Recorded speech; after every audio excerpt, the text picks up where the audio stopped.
Good morning, good morning, good morning, everybody. It looks like I'm a little slow today. I'm awake, but apparently my computer isn't. But hopefully you're awake, and I know my special guest today is awake. So first of all, this is one of my favorite topics, which is selling with video, how to position video messaging beyond just, regular prospecting to improve your results with that video engagement. So let me introduce my friend, Doug Lehman, who I've known for years and years and years, but as is usual with social media relationships, you know each other for years, you're in each other's space, you see what they're doing, and you're like, yeah, he's a really good friend of mine. And then we realized when Doug interviewed me a couple weeks ago, we actually hadn't connected even over video until that time. So I am super excited because he is one smart guy. Now he's a business development guy, so still BD, still sales, but he's not only passionate about sales, he's passionate about digital media and video. And I think we all know in 2020, we got broadsided by COVID, and the need for video in order to engage with our audiences, with our prospects, with our buyers became so much more important. So what Doug does is specialize in story selling video projects for sales, for speakers, for service leaders. And he's got, in layman's terms, virtual selling video for improving customer experience, building on that client retention. He's been in big business. He's run his own business. He totally understands what the salesperson's going through. He's got over 25 years working for like IBM, Sun, Coca-Cola, Cisco. So it's not like, hey, I'm an entrepreneur who's going to teach you about sales, but I haven't actually ever done it myself, which, some people are like that, but not Doug. He's also worked with video and audio editing with things like Top Sales World magazine, video producer. He is the interview correspondent for Outbound Sales Conference, which I've never been invited to speak at, I'm just saying, and also the Sales Experts channel, which we are a part of. So I want to bring on my friend, Doug. Can everybody give him a big hello? Viv, hello. It's great. It's awesome to get to do another interview with you, but this time I'm being interviewed. Love it. Love it. I know you're usually on the other end, as it were. All right. Already I'm seeing two people in our feed. Dave Bazzolto, who's awesome. He's got great equipment, which mine just went out, by the way, but that's not Dave's fault. That's it's all good. That's hinky stuff going on here. Yeah, Doug is awesome. Absolutely. We've got Michelle Baker. So there's some really cool people already on this call. So I'm going to stop talking now, and let's talk about how to improve your sales messaging with video engagement. So my first question to you, then I'll stop talking, is what is the impact of video today in our virtual business world? Well, it's a much bigger impact today now because of the whole COVID thing. We can't meet face to face. So you hear that phrase, what's the next best thing to be in there?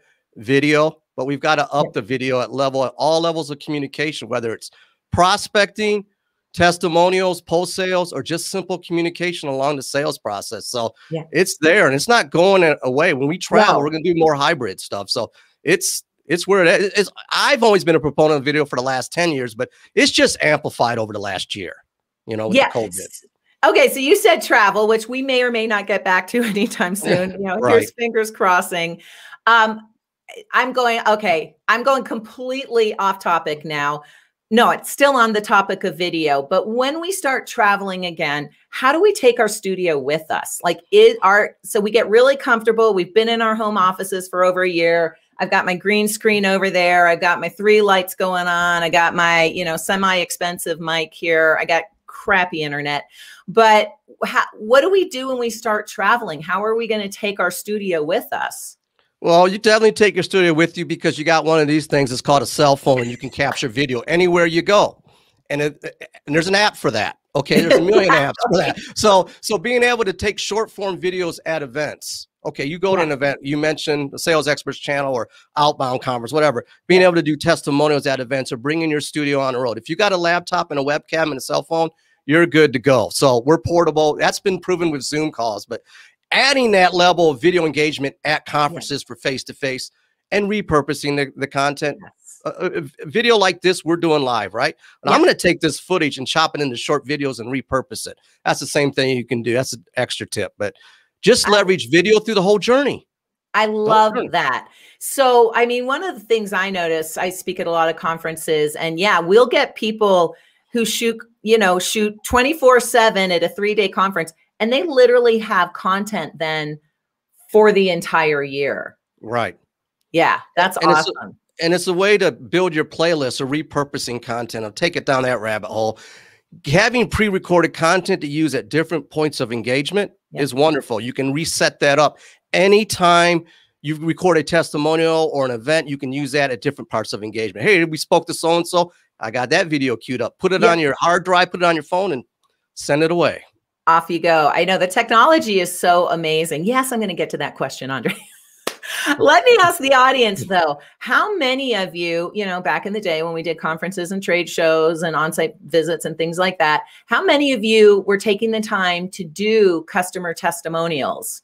And how many of you are using, Zoom now to do virtual customer testimonials? Because I think that's super important. I'm so glad you brought that in, Doug, because that's not us saying, hey, I'm awesome. It's other people saying, hey, Doug's awesome. Having your clients or customers share your story on your behalf is powerful. Because if I talk about how great I am or how you talk about how great you are, that's okay. Kind of expect that in some regards. But having a client or customer share your story, then another client's evaluating you. And I recommend having testimonials per each industry you sell to. And put that on your, that's really important. And put that on your inbound, on your website, so people can come to that and say, well, I'm looking to buy in this industry. That client likes what I have, or I can identify with that. It's just powerful. And those testimonials can be post-sales, or they could be during the sales process. When a person's in the decision phase, they look at a testimonial to help make up their own mind. Yeah, absolutely. I love that, doing it with the different verticals, or I guess if you even did, not verticals necessarily, but different, geographies, different countries, maybe even, testimonials depending on the size of your company in different languages. I think that's probably important. Absolutely. Too. Yeah. Yeah. Hey, Dennis, we got some great people on the call today. Yeah, Dennis, you need to get on there and start doing those testimonials. And I think, and the thing with I'm so passionate about post sales with video, because we can talk about prospecting, which we'll go there. But getting these testimonials done, you got to earn the right to get the testimonial and coach them up. There's several tips to get the right art form of a testimonial. I mean, coach them up, ask for them, and you know what? Here's an idea. If you have a lot of great customers, put out a video contest and have them say, hey, do a video about how great our services are. Let them do the production work for you. User-generated content through video testimonials saves you on production time, and it spreads the word. And, Dan made a really good point just now. He's like, it's not so much getting the testimonials as having the guts to put it out there. And here's what I'll tell you. Yes, and having a production team. So getting someone like Doug, we've got a great video team at Vengreso to make it pretty and make it really pop. Makes a big difference. We just had a video that our team customized for one of our customers, and it was not only the customer speaking, but they put flash throughs and I don't know all the terminology, and I think that makes a big difference. And you do that, right? Yeah, what you're talking about with the flash throughs and all what you were saying is pattern interrupts. You want to you're competing for time, and you're competing for their time and their attention. So anything that you can make it visual appealing, it's not a distraction, helps with that testimony. Dan Jordan made a comment about just having the guts to ask testimonials. Well, I want to thank Dan. He actually did a testimony for me the other day. So, and it came from the heart. So it was authentic. It wasn't like checks in the mail, Dan. But the point is being able to use visual elements, and production value does come into play, because I hear that phrase, oh, I just want to be real and authentic. Yeah. David Chappelle says when keeping it real goes wrong can be a problem. So look, we gotta up the level of production to a certain extent, because let's face it, we're not going back, and you want to get their attention and their time. Yeah, exactly. Exactly. We're going off a total, and we'll bring it back into what we were going to talk about today. But you said, you know, you need to kind of create the okay, I totally said that, not you, but you have to create the atmosphere for a testimonial. Do you recommend like talking points? How do you, after asking for the testimonial, how do you kind of prepare your audience, or prepare, sorry, your testimonier? like an interview or like a podcast, you could send them over the questions in advance. Okay. But you also kind of want to tie down the testimonial with storytelling content. Before we used their product, we were this, and after it, they're a hero and they made us look good. So give them some data, some quality points, because people resonate with data. Hey, we used Acme software in the third quarter. It increased our sales by 20%. I recommend Acme software. By the way, their customer experience is amazing. You know, nice. Give them a few bullet points. Don't over can it to them, or I say personalize it, over script it for them. Just give them some parameters, because you want them to be real and authentic. But you also don't want to say, hey, they're awesome. Yeah, okay. Yeah, really exactly. Out, you know. I know. I always recommend that for the written recommendation on LinkedIn, because if you don't give them at least some keywords to play around with, you're going to get it. That's awesome, which is not a great recommendation or testimonial. But having the guts to ask, you know, is the first step. That absolutely is, and I think that's what keeps most people stuck, is they're afraid to ask for the testimonial. Absolutely. You know, and so they're at the conference, they just spoke, they have 200, 500, 1,000 people in the audience. And, you know, what a perfect time to go out in the hall and start getting those testimonials. And, you know, what I need to start doing when we get back to conferences is, because I always go out in the hall after I speak and answer questions, and I need to be answering questions, and in payment for answering that question, you need to give me a testimonial. Exactly. You got to seize the moment. Yeah. Especially now. I mean, when we do travel. Yeah, you know? Exactly. And that was a good point that Adam made, is it depends on what industry you're in too. There's some places where getting that video testimonial goes against compliance, like in the medical industry. So and I know Adam asked a question on the LinkedIn stream earlier. He commented, thank you, Adam. And he talked about, he leverages a lot of video work for internal sales communication. That's a whole other element for video. So I totally agree with regulation and privacy. There's certain video emails that you can't send to certain industries, but there's workarounds on that, and there's ways to communicate. So you two should definitely connect too. So let's take it back to the No, I'm the one who went off topic, but I think it's a really important one. So we'll rein it back in for the last 20 minutes or so. So what is the impact of video today in the virtual business world? Well, let's face it. If you can't travel and you can't meet face-to-face, video is the next best thing to be in there. Let's say your click-through rates are down, or nobody's responding to your email, or you want to shorten the sales cycle. Video can help with that. Video fits well into that. So you're not getting enough replies to your email, regular text email, try a video. Your click-through rates, you're not getting it. The sales cycle, it might be real complex in what you're trying to say in written form. Yeah. A video can dumb it down in layman's terms and make it resonate with them. So those are 4 areas of why video resonates in the virtual world. And we're living in a virtual world, so it's not going away.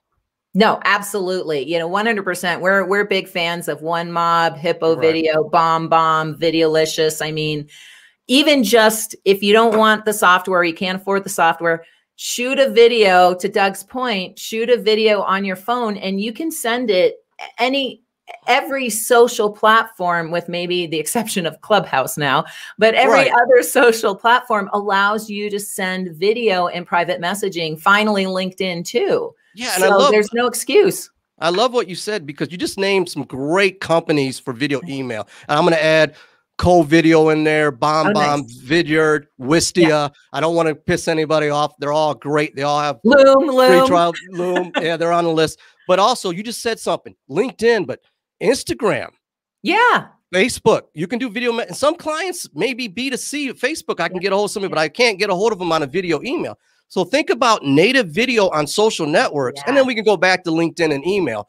You want to get started? Do a LinkedIn story for 20 seconds. You're scared to do video? Start out small. Just go on Friday. You got to have the mobile app. Go to LinkedIn and do a 20-second message. Hey, happy Friday. Hope everybody's having a great weekend. I know I am. That's a starting point. I mean, it doesn't have much value, but start out small, get your reps in, start out with the stories. That's some short form video. That's great. We had actually Lance Scholar and Subi Zimmerman, even before I got stories, right? We had them on our Vengreso live. So absolutely, stories are a good place to start. Now, if you're, if you've been on Insta or Facebook for years, you probably are already doing stories. But to Doug's point, LinkedIn has stories too now, finally, like 5 years after the fact. Keep it 100 with all different types of, get it right, Doug, with all types of channels out there. And again, we can get into video interrupt. Exactly. That's a pattern interrupt. Keep them at the end of the day in your message. You're competing for time and you're competing for attention. Yeah. So you got to have a call to action. You got to personalize it at certain levels. There's different levels of personalization, one-to-one, one-to-few, and one-to-many.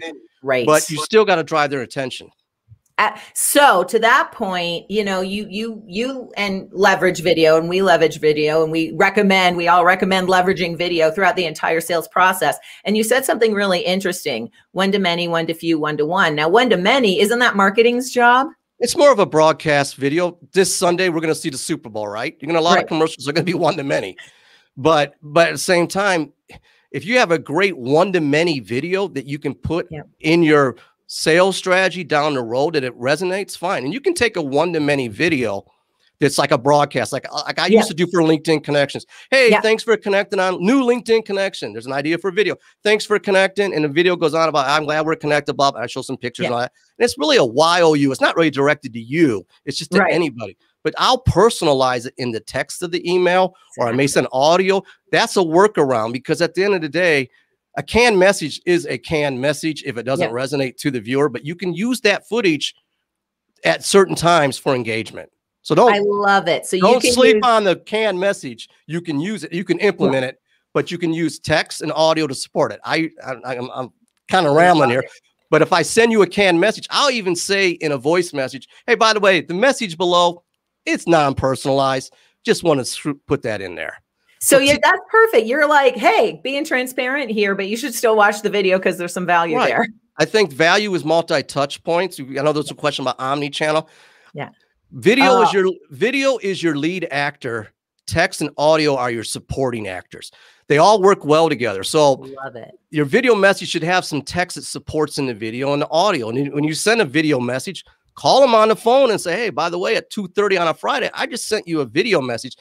I hope it doesn't go to spam, and I want to make sure I'm drawing your attention to listen to it. So don't think of them as separate. Think about them as multi-touch points. They all work together. Video is just the star, and text and audio can all work well. It's messaging. You want them to listen to it or watch it. Yeah, absolutely. And I love that you said omni-channel, because you're absolutely right. When you go from 2 forms or 2 channels up to 4 channels, which, to your point, you sent them a message, you sent them an email, you sent them in, you left a voicemail, and, maybe a text. You go from, 200% chance of opening to 400% chance. Exactly. And having that authentic thumbnail that they see it visually. Yeah. And, there's a point with just being able to use all the visual elements to get the message across. Here's a case in point. I'll just give you. And we got the dog going here in the background. Yeah. It's not my dog. So let's say super excited about that. I'm just going to do this. Say I'm trying to get in front of an author because I work for authors. So Tom Williams, author of this book, Buyer-Centered Selling. I could send Tom a text message. I could send him an email, or I could do a video holding up his book and maybe doing a video review to get his attention. It's a prop. Sure, it may be a little hokey, but I think it's a lot better than, hi, Steve, and put a whiteboard up there, and then the rest of the message doesn't even relate to that person. So the first 10 seconds, I'm getting your attention, but the next part is the value. Yes. Yeah. Give me that approach. We kind of do that with podcasts, and I've done it before, not in order to get a client, but I had a product I really liked. It was, new on the market, and I did like a little video about it. And sure enough, the CEO of the company reached out to me and ended up being a client of mine. I love that. I mean, it's props. It's just getting their attention, but it takes heart. And before I even, let's say I'm trying to connect with you in a personal message, I'm going to do a little homework. Obviously, I'm going to look at your, I mean, you're a LinkedIn expert, your LinkedIn profile. Let's just say anybody. I'm going to look at their LinkedIn, but I'm also going to do a little deeper. I'm going to see if I can find that person on video and look at their behaviors. I'm going to match their style, because somebody's all suited up and uptight. It's a different style than if I'm buck wild and crazy on the video. You know, you got to intel through social media to do what I call social watching before you even engage. Do a little homework. Yeah, absolutely. 100%. So let's talk about that. And we've already started talking about omnichannel, multi-channel best practices. But yeah, how do you pull it all together? Well, the first thing, great question. You got to have a video strategy. And I like what Vengreso has. They call it your PVC. You got to personalize it. You got to have value. You got to have a call to action. I'm going to add 2 other C's to that. You got to have a cadence. You got to be on the right channel. And you got to be at the right context. Context, is it one-to-many, or is it a broadcast, or is it one-to-one? You got to be on the right channel. If I'm great in this video and it's not resonating with you because you're on Instagram, if it's on LinkedIn, or if email works, you got to be on the right channel. It doesn't matter what everything else is. If they can't get it, it's the right channel, the context, the right level of engagement, and then just being able to have a compelling reason to call you back or contact you back. So you got to drop into my Insta DMs, because I'm never going to see it, man. But exactly. So have a strategy before, and then just do a little homework before you even get. And some videos, you know, it's going to be, you just pick out the phone. Hey, I was thinking about you. We got this new product or service. Just want to keep you top of mind. You're already a customer. I'm just keeping to know. Happy holidays, happy anniversary. LinkedIn trigger points when somebody changes a job, when somebody moves to a new position. Social is your intel for you to do your video. Yeah, you know, people get so irritated with those, you know, is having a work anniversary, just got a new position. But oh my gosh, those are buying triggers, people. And I would turn those notifications back on, because to Doug's point, how many people are, especially on LinkedIn, and I'll go ahead and say on Insta and on Facebook too, how many people are sending a video congratulations on your work anniversary, a video happy birthday? They might go as far as a GIF, but video, that's a big deal. And if you use one of those cool tools that we were talking about earlier, a lot of them have animated GIFs for a thumbnail, and that just grabs the buyer's attention. Get their attention and then get their time. And you stand out. Again, like we said earlier in this call here, or this live LinkedIn live, our engagement here is that you're trying to break through the noise and deliver value. And a personalized message on another channel, I'm actually getting a lot more luck out of Facebook, if you believe it or not, because it's 20-second. And these are sales leaders and offers. And I'm like, you know, hey, let's connect. 20 seconds. It didn't take me long to pull out a phone, drop a few hints, get them back. And I also know when they look at it. Yes, yes. And you said this earlier, and I think it bears repeating. You've got to be authentic, though, right? Sure. If it's the cheesy happy birthday person I don't really know, you got to do better. Buy from me. You got to do better, and just point up a name of somebody and then going into the rest of the message. Hi, John, and everything else is not valid. And I'm not knocking that technique, because it's important to have a call to action, but the whole body of work has to have substance. I'm a little hot about that. That and you know, being in, I don't understand this guy here and doing video with the big headphones. That's just me. I understand how probably offended people here. So, but it's for bad hair days. I can't. Okay. It's for bad hair days. You know, you if you're having a bad hair day, you put the big speakers on your head.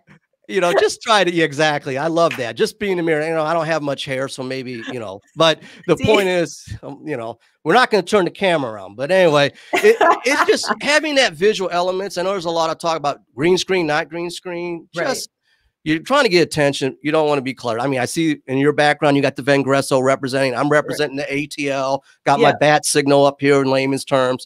You know, just having some fun with it. But I'm trying to draw attention and not be. But the words that come out of your mouth and what you're saying is just as important as all the visual pattern interrupts and props that you can do. Yeah. One of the cool ninja tricks that Kurt does all the time is he'll either go to, back when we could, go to a client's office, or he'll find video of it. And he'll have that in the back of his one mob. He'll actually, like he was standing in front of LinkedIn or standing in front of, you know, Salesforce or whatever. And that definitely grabs people's attention. And just like I said, holding up the author's book or having their logo or screen captures. I love screen captures when I'm and Vidyard. I don't know which. I hear different ways of too. Where they have the screen capture in your head down the. You know, that's a great way to draw attention. Yeah, but absolutely. The words that come out of your mouth are just as important. You know, exactly. I do that a lot with a different product, but it doesn't matter. Is when I'm doing a video, especially if I'm doing a teaching moment. You've got the screen here, and then your little talking head down here, and you're pointing things out. Exactly. It's better than just a screenshot, I think, with a voiceover. Because if you're going to do that, you might as well just leave a voice message. Exactly. Exactly. Now, Andre, who's our amazing moderator, and I'm so she's on vacation and she came in to be with us today. She says there's actually some questions. Sure. So here we go. All right, Chris. After developing the strategy and software, what are some simple yet effective items or tools for salespeople who want to effectively sell over a basic video call? Well, great question, Chris. Over a basic video call might be, I think where he's going, first touch points, video follow-up. Let's say you're working with a client, you send them a copy of the proposal or frequently asked questions, or they're onboarded. They're already a client of yours. Send them a video on onboarding for better customer experience. Because if you get them happy with video, guess where that leads to? Advocacy. And that leads to a video testimonial. So you engage, and then engage some more with video from pre-sales to post-sales. You got the strategy, you got the software, use it, follow up. Because, you know, action, don't be passive, be active with it. But don't overkill with the video, but use video for touch points from pre-sales to post-sales to customer advocacy. And if you got a new initiative to upsell, hey, they're happy, they're using it. Maybe a video that talks about something that might be more beneficial. It's all about them and how you can deliver value. And video is the way to go. Great question, Chris. Really good question. And I know there's different answers depending on, and then we'll get to Michelle's. I know there's different answers depending on how long or what you're trying to do or where you are in the sales cycle with video. But do you still kind of go shorter is better? Do you still think I think shorter is better? As you go longer, they may want more. Let's say you're further along in the sales cycle. There's well documented. You got them in. Now you're at the demo phase, and now they're at the decision phase. Right. Maybe you show a longer form video in their industry of a case study. That might be longer, but you kind of stream it along. And there's no cookie cutter way with this, but you got to have cookies to do it. If you hesitate and procrastinate, you're never going to get it done. So I think shorter, because we're attention, you know, is that much. But at the same time, you got to bring value. When I do a video message and I call them on the phone, I'm not just saying, hey, Viv, I sent you a video at 2:13. I'm going to say something in that audio message to up the value, because it's multiple touch points. I mean, we talk about omni-channel, multiple touch points, leveraging video with the other players. Because at the end of the day, engagement and time. I want your time. I don't want your likes. I want your, well, I like your likes, but I want your engagement. Right. Yeah. Because likes are nice, but they don't put any deals in the pipeline. They don't take it to the bank, you know? That's right. That's exactly right. All right. Michelle had a great question too. Okay. Yeah. How about people who don't have a team to make the videos pretty? You can hire Doug. You can hire a remote editor. You can learn how to edit. I know that sounds really bad, but there's a thing. YouTube's great for learning how to do things. There's apps on the phone. We can reach out to me online, connect with me, and I'll give you some resources. But as long as you frame the start and the end of the video, you have a good starting point and stop. You can clip it. There's ways to do that. It's really what you're saying in the message. Another thing to do is, a lot of people say, I don't want to be on camera, and they might be like a realtor. I call it the two sides of the camera. You can do voice narration with you not being on video, but using the camera to film. Let's say I'm trying to sell a house. And this is really kind of different out of the box, but I'm trying to film a house and I'm talking about it. I'm a realtor. Film the house, have my voice do it. You're not on camera, but you're still getting that visual element. So there's a lot of things that you can do with video that are simple. Pictures, like you said, GIFs, you know? Yeah. And there's a cool tool that my friend Subi Zimmerman, the Instagram expert, told me about, which is InVideo. Do you know InVideo.io? I'm familiar with it. I haven't used it that much. And And speaking of Subi, I definitely need to get my Instagram game up. I know, I do too. I'm not doing video, but there's so many tools out there. But start small. Yeah. Start with the stories. Right now, everybody go out. If you haven't done a video, get it on your, first of all, you got to have for LinkedIn, you got to have the mobile app. Check that off. If you don't have that, well, we got to get you there. Yeah, then just do a story, 20 seconds, click it on, say hello. It's a Friday. Have a great weekend. Super Bowl's coming up. Pick your team and let's go. You know, have some fun with it. And I'm graphically impaired. So Michelle, I don't know if you are or not, but I am so graphically impaired. Like, thank God we have a team, because even with tools, I'm not great. But we also had the CEO of Annette, the CEO of Easel.com, Easel.com. And that's a great tool, even for stories, because it gives you some templates. And I mean, it does everything graphical like Canva does. Sure. And so you can create slightly more interesting. But if that's going to hold you back, to Doug's point, if using tools like Easel or InVideo or OneMob or BombBomb or Vidyard or whatever are going to hold you back, then just do it. Hold it up. Just do it. Right. I hate the phrase start ugly, but get better as you go. Get in practice with people that are like-minded, that you know already, in a safe space.